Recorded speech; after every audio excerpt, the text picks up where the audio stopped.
नमस्कार, मी भाऊ तोरसेकर. तुम्ही बघत आहात प्रतिपक्ष. मित्रांनो, काल एक हास्यास्पद प्रतिक्रिया, काल का परवा कुठे क्लिप बघितली आणि तो विषय डोक्यात घोळत राहिला. विषय होता कुठच्या तरी मुंबईच्या चौपाटीवर जी काय महापालिकेकडून साफसफाई चालली होती, तिथे राज्याचे मुख्यमंत्री एकनाथ शिंदे जाऊन पोहोचले आणि त्यांनी त्या सफाई कामगारांशी संवाद साधला, तिथल्या अधिकाऱ्यांची बातचीत केली आणि त्या सफाईमध्ये जे विशेष पद्धतीचं काय ट्रॅक्टरसारखं यंत्र वापरलं जातं, ते यंत्र चालवून पण बघितलं आणि त्याची काय ती क्लिप पण याने चित्रण हे टी व्हीवर दाखवलं गेलं. तर त्याची खिल्ली उडवताना माजी पर्यावरण मंत्री आणि माजी मुख्यमंत्र्यांचे चिरंजीव आदित्य ठाकरे यांनी सांगितलं की ते यंत्र कसं चालवतात ते माहिती नव्हतं, तर निदान मला फोन करायचा आणि विचारायचं की बाबा हे यंत्र कसं चालवायचं आहे मला सांग, तुला माहिती आहे आदित्य, जरा मला समजाव. असं जर मुख्यमंत्री म्हणाले असते फोन करून तर मी त्यांना समजावलं असतं. आदित्य ठाकरे हे राहुल गांधींचे हळूहळू गुरु होणार का, असा मला प्रश्न पडला.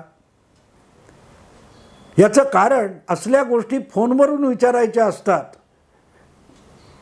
एवढीही गोष्ट त्यांना येत नाही.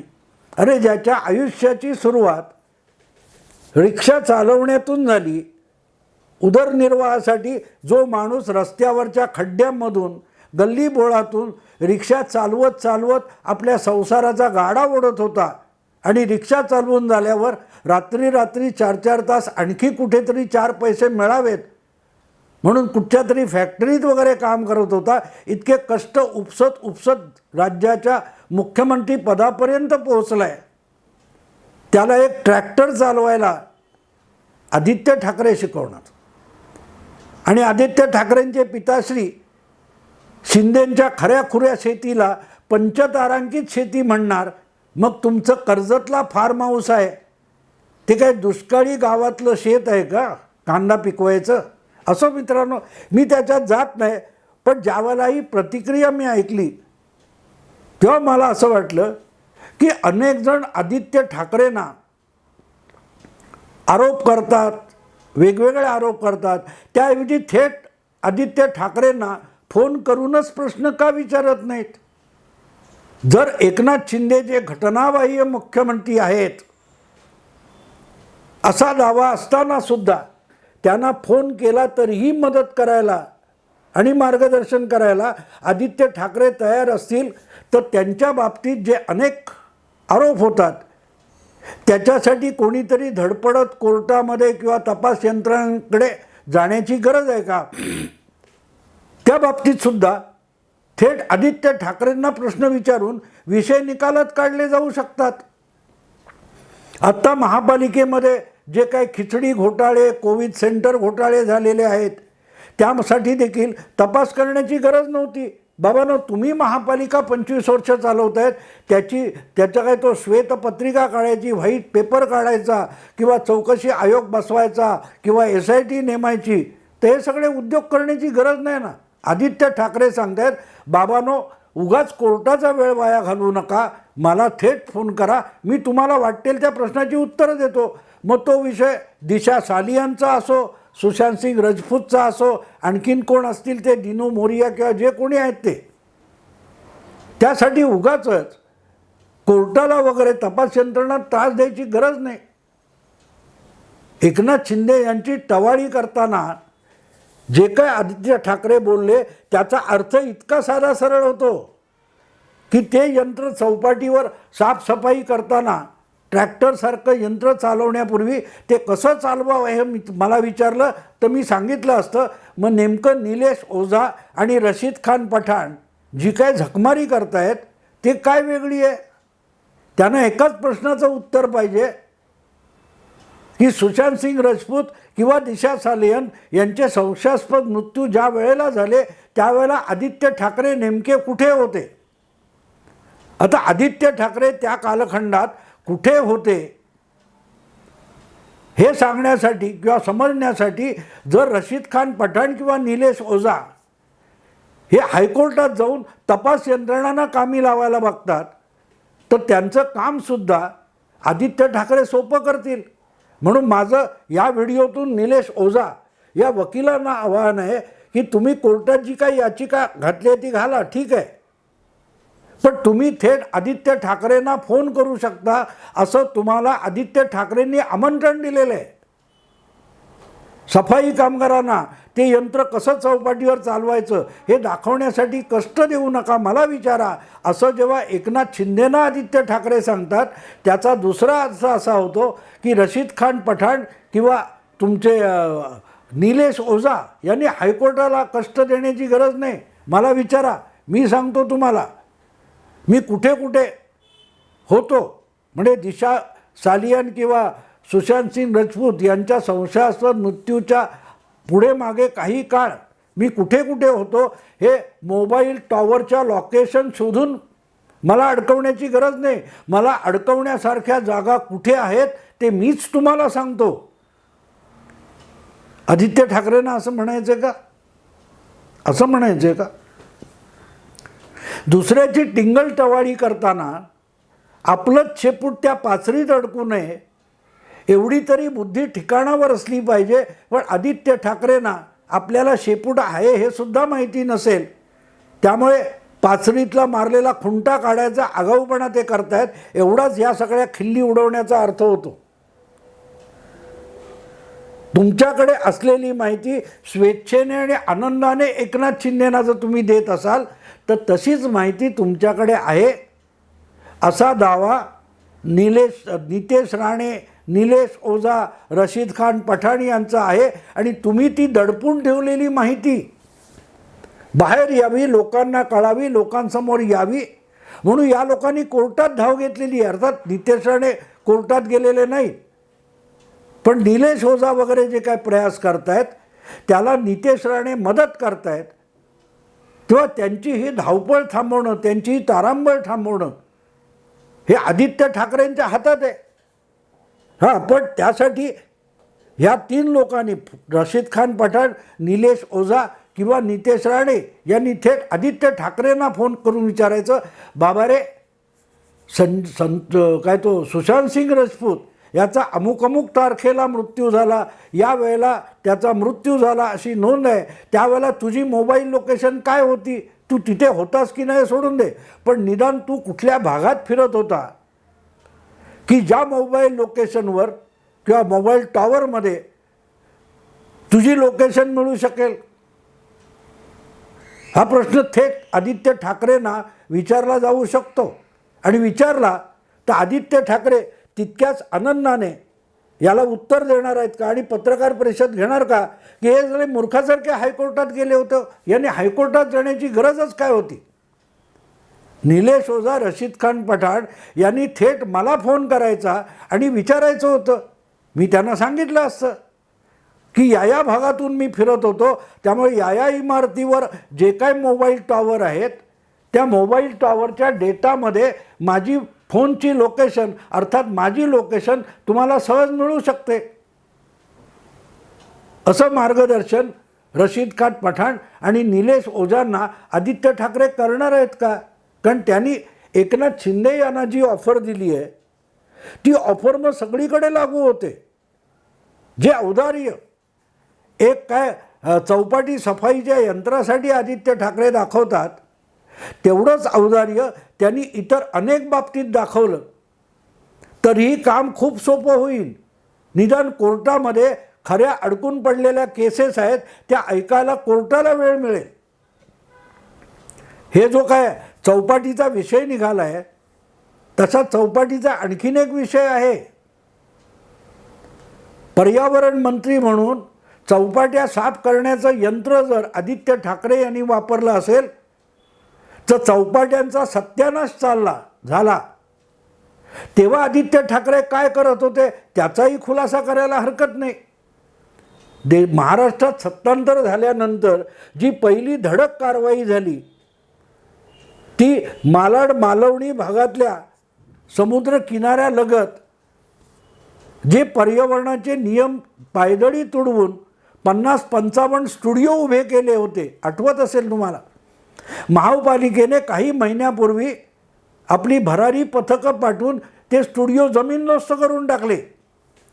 किरीट सोमय्या यांनी त्याविषयी तक्रारी केल्या होत्या की पर्यावरणाचे जे कायदे आहेत, CRZ काय म्हणतात तो झोन आहे, याविषयीचे सगळे नियम कायदे पायदळी तोडून 50 स्टुडिओ वेगवेगळ्या सिरियल बनवणाऱ्यांसाठी उभारण्यात आले त्या करोना काळामध्ये. आणि त्याच्यावरून लाखो रुपयाची भाडी उकळण्यात आली. कायदे बेकायदा, जमीन सरकारची, किनारा सरकारचा, तिथे असे अनऑथराईज स्टुडिओ उभारले. तर सरकारी जमिनीवर आणि समुद्राच्या किनाऱ्यावर कायदा धाब्यावर बसून स्टुडिओ कसे उभारायचे असतात, याचं पण मार्गदर्शन आदित्य ठाकरे करणार आहेत का? कारण त्यावेळेला आदित्य ठाकरे हे मुंबईचे पालकमंत्री होते आणि त्यांच्या कृपादृष्टीने आणि कृपादृष्टीसमोर असे बेकायदा स्टुडिओ उभारले गेले होते. सगळ्या प्रशासन यंत्रणेला, महापालिकेला, कायद्याला, नियमांना धाब्यावर बसून अशा बेकायदेशीर कृती कशा धडाक्याने करता येतात याचं मार्गदर्शन आदित्य ठाकरे करणार आहेत का? अनेक मुंबईतले झोपडीदादा उद्यापासून आदित्य कोचिंग क्लासेसला हजर होतील की सरकारची जमीन कशी बळकावायची, त्याच्यावर स्टुडिओ कसे उभारायचे, त्याच्यासाठी मंत्र्यांचे आशीर्वाद कसे मिळवायचे आणि मंत्र्यांबरोबरच मंत्र्याच्या पित्याच्या आशीर्वादाने महापालिकेच्या तोंडात बोळा कसा कोंबायचा, याचं पण मार्गदर्शन आदित्य ठाकरे करणार आहेत का? बरीचशी निलेश ओझा वगैरे अशा लोकांची किंवा त्या सुशांत सिंगच्या वडिलांची कटकट कमी होईल ना. त्यांना बिचाऱ्याला आपल्या मुलाचा संशयास्पद मृत्यू झाला तर त्याला अग्नी दिल्यानंतर पहिल्यांदा पाटण्याला जाऊन एक 0 FIR दाखल करावा लागला. जो FIR दाखल करण्याची हिंमत पण त्यांना मुंबईत नव्हती. आणि मग पार कोर्टात जाऊन तो FIR मुंबईकडे ट्रान्सफर करण्यात आला. त्या सुशांतच्या संशयास्पद मृत्यूचा तपास करायला तिकडून IPS अधिकारी आला तर त्याला क्वारंटाईनमध्ये टाकलं गेलं होतं. आठवतं का आदित्य ठाकरेंना? त्यामध्ये सुद्धा मार्गदर्शन करायला पुढे यायला पाहिजे होतं की ह्या IPSला कशाला पाटण्याहून पाठवता. मी सांगतो ना कशा रीतीने काय काय झालं. आदित्य ठाकरे हे सगळे उद्योग करोना चालू असताना आणि तुमचेच पिताजी मुख्यमंत्री असताना असलं बहुमोलाचं मार्गदर्शन आणि प्रश्नांची उत्तरं दिली असती तर सुप्रीम कोर्टापासून हायकोर्टापर्यंत अनेकांना कटकटी झाल्या नसत्या.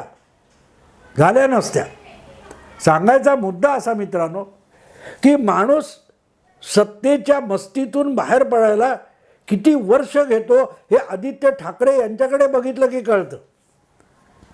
2.5 वर्षासाठी माणूस मंत्री होता आणि बाप मुख्यमंत्री होता तर त्यावर चढलेली जी झिंग आहे, नशा आहे, ती 1.5 वर्ष उलटून गेल्यानंतर देखील उतरायला तयार नाही आहे. आजही आपण राजपुत्र आहोत, मुख्यमंत्र्याच्या चिरंजीव आहोत.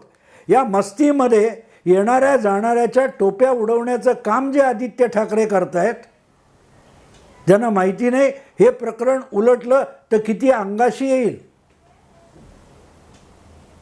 आणि ती हळूहळू जाणीव व्हायला लागली आहे. म्हणून तर हा रशीद खान पठाण आणि निलेश ओझा यांनी हायकोर्टात जी याचिका दाखल केली आहे ती दाखल केल्यानंतर कडी पातळ झाली आहे. धाव घेतली हायकोर्टात. तेव्हा न्यायमूर्तींनाही सांगता आलं असतं, अरे एवढं कशाला कुणाला नोटिसा काढता, समन्स काढता, मला फोन करून विचारायचं, मी कुठे कुठे होतो मीच सांगेन. असल्या याचिका दाखल करून घेण्यापासून सगळ्या कटकटी करण्याची गरज नाही. मला विचारलं तर मीच सांगेन माझी मोबाईल लोकेशन कुठे होती, मी त्या काळात कुठे कुठे फिरत होतो, हे एक फोन करावा. हायकोर्टाच्या रजिस्ट्रारने मला फोन केला तर मी सांगितलं असतं. असं म्हणायचं का आदित्य ठाकरेंना? जमिनीवर या, जमिनीवर.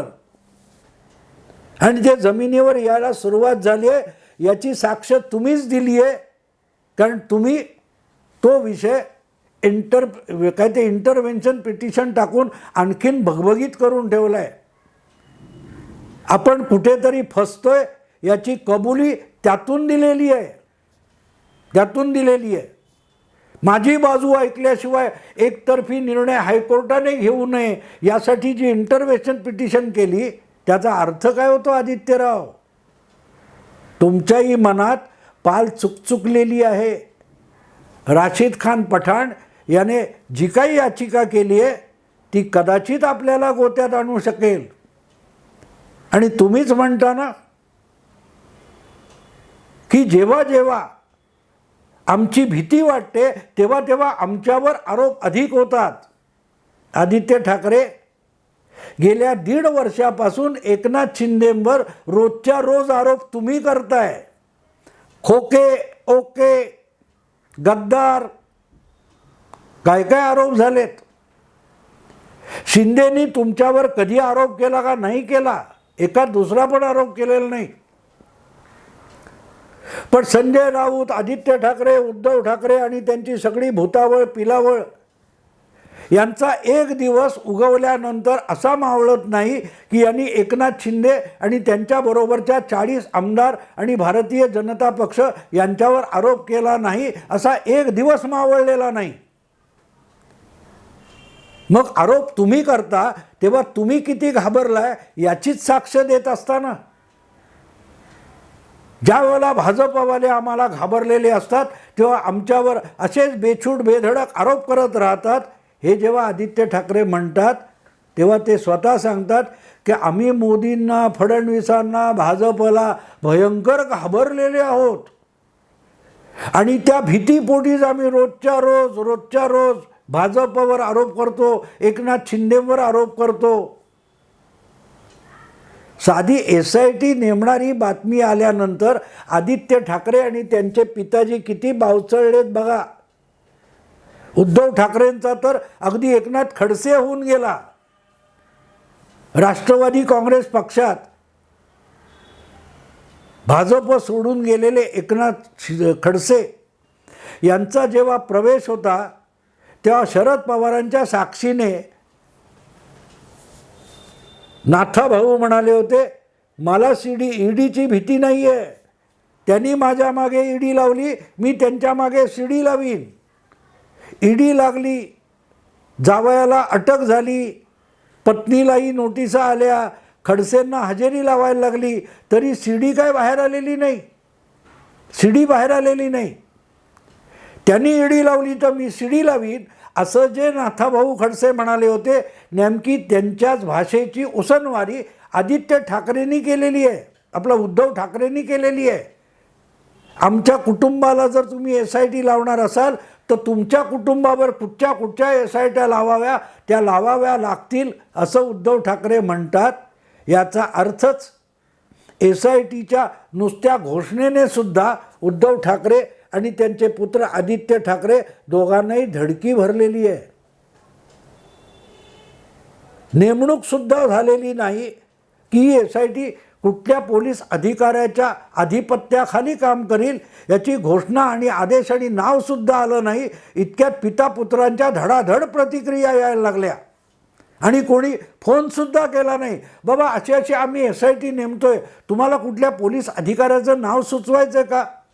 असं ना आदित्य ठाकरेंना मुख्यमंत्र्यांनी विचारलं, ना गृहमंत्र्यांनी उद्धव ठाकरेंना विचारलं की SITचा प्रमुख कोणाला करू.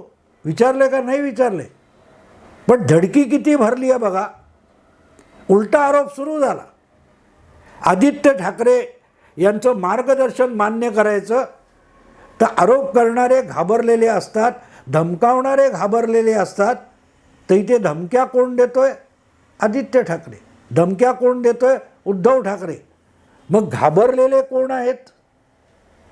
तुम्ही कुटुंबावर SIT लावलीत तर तुमच्याही कुटुंबावर SIT लावायला लागतील. हे बजावणारे आणि खोळ्यासारखे आरोप करणारे उद्धव ठाकरे, आदित्य ठाकरे किती घाबरलेत त्याचा हा पुरावा असतो मित्रांनो. माझं निलेश ओझा आणि रशीद खान पठाण यांना विनंती आहे की हायकोर्टात जेव्हा सुनावणी होईल तेव्हा होईल, पण त्याच्या आधी हा मामला वेगाने सुटावा म्हणून त्यांनी स्वतःच आदित्य ठाकरेंना फोन करून विचारावं की सुशांतचा मृत्यू अमुक तारीखला झाला आणि दिशा सालियांचा मृत्यू अमुक दिवशी झाला, त्या दिवशी तुमची मोबाईल लोकेशन काय होती ती सांगाल का हो आदित्यराव ठाकरे, असा निलेश ओझांनी आदित्य ठाकरेंना फोन करावा, कदाचित सांगून टाकतील. बघू मित्रांनो पुढे काय होतं. आत्ता इथेच थांबतो. आवडलं लाईक करा, शेअर करा, सबस्क्राईब करा. नमस्कार.